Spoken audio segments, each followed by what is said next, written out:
Shalom. Aujourd'hui, nous allons nous entretenir du deuxième commandement noachide qui est l'interdiction du blasphème. En effet, une des lois les plus dures de la Torah, aussi bien pour les juifs que pour les non-juifs, c'est l'interdiction de blasphémer, c'est-à-dire de prononcer des paroles offensantes envers le Créateur du monde, et ça fait partie des commandements les plus graves. Quelle est la raison de cette interdiction? Après tout, on ne peut pas faire de mal à Dieu, il est hors de toute atteinte.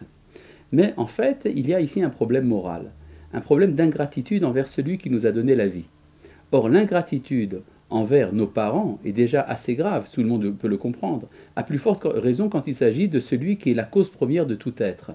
Et donc, blasphémer envers celui qui a créé le monde consiste une atteinte très profonde à l'être moral de l'homme lui-même. Et c'est la raison pour laquelle cela fait partie des interdictions fondamentales. Remarquons une chose intéressante, il ne s'agit pas ici de l'obligation de louer le Créateur. En effet, la forme du culte, la manière dont l'homme va s'adresser au Créateur est laissée au libre choix de tout homme.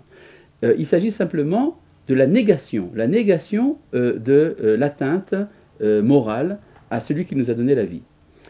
Il est intéressant de voir qu'il y a un témoignage très ancien de la formulation de cette interdiction dans un écrit de l'historien juif de l'Antiquité, Flavius Joseph, qui a dû répondre aux accusations antisémites d'un prêtre grec d'Alexandrie, en Égypte, qui affirmait que les Juifs sont blasphémateurs envers les autres dieux.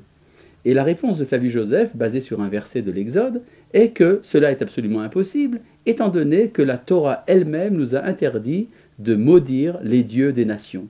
On peut se demander quel est le verset qu'il a trouvé. Il s'agirait probablement du verset Elohim lo tekalel, tu ne maudiras pas les Elohim.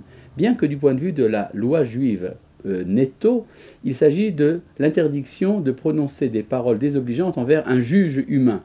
Mais on peut effectivement comprendre qu'il y aurait une sorte de respect pour les idées métaphysiques, même erronées, des nations. Cependant, Flavius Joseph rajoute un petit détail qui est surprenant. Il dit « Mais comment est-ce que vous voulez qu'on ne se moque pas des dieux des nations, alors que eux-mêmes, les nations, disent tant de bêtises sur leurs propres dieux ?» Et alors il amène quelque chose comme une dizaine de récits tirés de la mythologie grecque qui montrent les dieux d'une manière ridicule. Et on peut se demander, oui, mais si c'est interdit même si les nations transgressent elles-mêmes leur devoir de respect.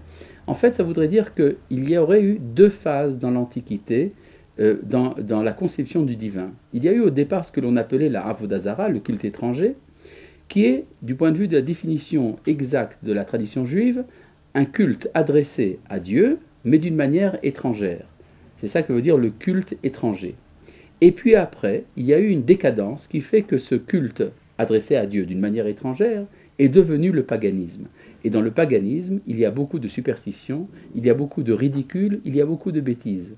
Et envers ces bêtises, eh bien la tradition juive ne se sent pas liée par le moindre devoir de respect.